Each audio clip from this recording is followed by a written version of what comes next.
This video is part of my construction journal for my leather rolling kit designs.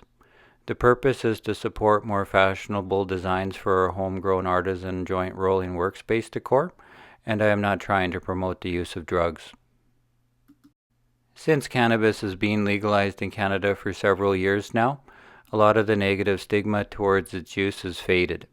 So there is not a real need to hide the tools artisan joint makers use from the public, unless the tools are not very attractive or generally shabby or a shameful mess scattered about the place. This double-wide rolling paper leather workstation helps organize my accessories in one spot, with room for different size rolling machines, papers, and tips. It fits nicely on top of small-sized rolling trays produced by popular rolling paper brands too. I started this design with the measurements from a classic double-wide 1 1/4 inch rolling paper pack, which is 70 millimeters long, to accurately draw the roll kit around, and extended both window holes to accommodate rolling paper sizes to 110 millimeters long using the AutoCAD drafting program. Then, to create space for rolling machines, extra paper packs, and packs of tips, I extended the ends of the worktop with raised and lined flats for them to rest on. The rolling paper packs are about 3/16 of an inch tall, so raised areas on the top and bottom create a set of rails for the packs to guide along as they are being moved in and out of the roll kit top. To add strength, I offset the outside 1/4 of an inch for the interior raised lining and used a thicker 3 to 4 ounce saddle leather to stretch the 2 to 3 ounce leather exterior around the all-leather frame, which creates a thin, easy to stitch and pronounced seam. Then for the bottom of the roll kit, I added 2 raised and lined squares to act as the foot for the kit to rest on. The MDF wet mold is offset 1/16 of an inch for 3 to 4 ounce leather to be stretched into with the wet molding process, then allowed to shrink slightly as the leather dries. When bone dry, the acrylic pattern can be used to cut the molded leather to fit. After the roll kit is drafted or drawn to exact measurements, the hard acrylic pattern can be cut out on a 1:1 scale for cutout templates and glue-up jigs. Just like MDF wet molds being used to stretch leather into a deep shape, an 1/8 of an inch acrylic can be used as a glue-up jig to mold shallow shapes. By offsetting the pattern 1/16 of an inch to accommodate the thickness of the leather, and when the glue dries, the shape is set and ready to be stitched in place. Glue is added in stages, inside and out, and before and after glue is added. So being able to control where and how the glue will be applied is a very important skill to master, especially because glue dries quickly and at different rates as the glue is moved and stretched by the flexibility of the unique leather side. When the glue starts to set in the wrong position, it needs to be adjusted until it fits within 1/16 of an inch. Pieces of acrylic and molding tools help to add pressure when needed to create a strong bond. An acrylic alignment jig can be used to place raised pieces of leather anywhere your pattern will allow. Then another alignment jig, the same size but different in the way it is offset 1/16 of an inch for the leather to stretch around. The shape is finished after clamping and the glue dries. I use a flat glass burnishing tool against a flat piece of marble to smooth out any air bubbles. If any glue spills out the side, I clean it up right away and then burnish all the edges and top as flat as possible while maintaining squareness to the pattern. I also use leather carving shaping tools to smooth out the edges around the raised parts. The rolling paper windows are 5/16 of an inch wide, so to accurately cut them out, scribe a line and punch 2 5/16 of an inch holes, then join the holes with a small straight ruler and a hobby knife.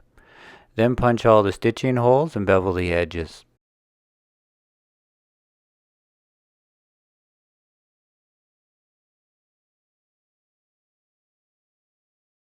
An added benefit of using high-quality vegetable tan strap leather is its ability to absorb water solvent or eco-friendly dyes evenly. I like to use a small sponge to rub the dye into the leather or use an airbrush.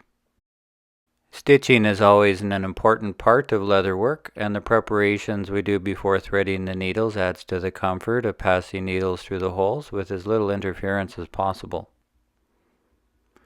I use John James number 004 Saddler's harness needles because they are small yet durable, and chose Ritza 0.6 millimeter bonded nylon thread because it is very strong with tight fibers that resist a thread catching. This work surface pattern has lots of stitching with important details that need to be kept square and tight.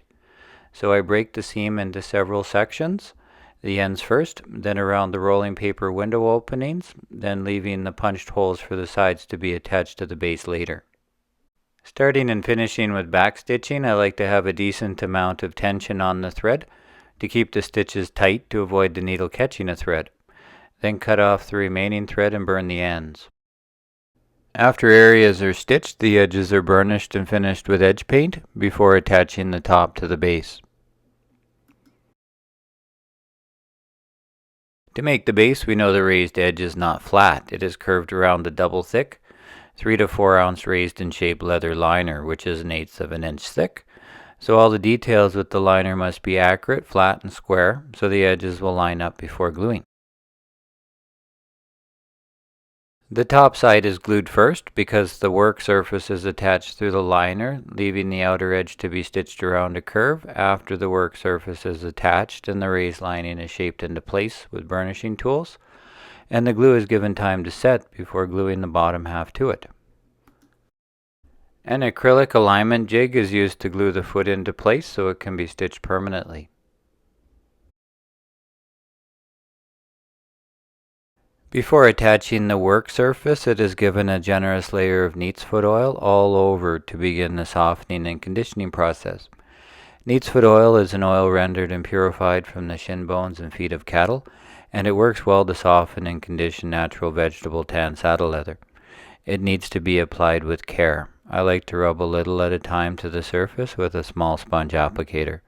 Apply the oil in an even layer, but I do not let the oil pool on the surface and wipe off excess. It is easier to add and impossible to take away and can leave a blotchy finish, so I like to finish with a wax type of conditioner for a smoother and harder finish. When gluing the work surface to the top, a piece of acrylic that fits into the raised space is used to further bend the top to create an opening for the rolling paper packs to fit snugly with little effort. Clamps are needed to hold this shape while the glue dries to avoid the pieces recoiling. Then the holes are punched through with an awl, and a double seam is used on both sides to ensure the work surface will retain its shape during use. After the stitching seams are set, the bottom section is attached to the top section. Once the glue is applied, the clock starts ticking, so within a very short period of time, the 3/16 inch seam needs to be created before the glue dries, which takes a little practice. One of my favorite tools to help create a complicated seam like this is crimping pliers made for leather work. This set came from Amy Roke. The glue's holding power will be noticed right away, but to ensure the leather does not shift as it is curing, I use small electrical clamps. I did not want to punch stitching holes before gluing because improperly placed stitching holes will weaken the shape of the floating edge, or put stitches in places I do not want them, as the leather is stretched into its final shape. So I lightly stitch mark with stitching chisels after gluing without going all the way through, using a thick leather punch pad for support. Then punch through one stitch at a time to create a strong, tight, and durable seam with an awl. Then the seam can be flattened and the edges beveled, burnished, and painted.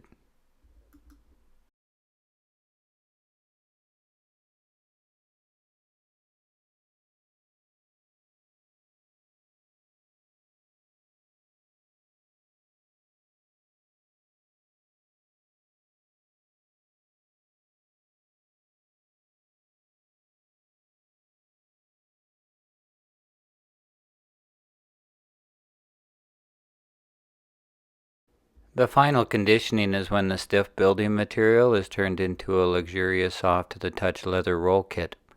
I like to use a Phoebe's oil and wax product called Aussie and use paper towels to rub it in, then remove the excess.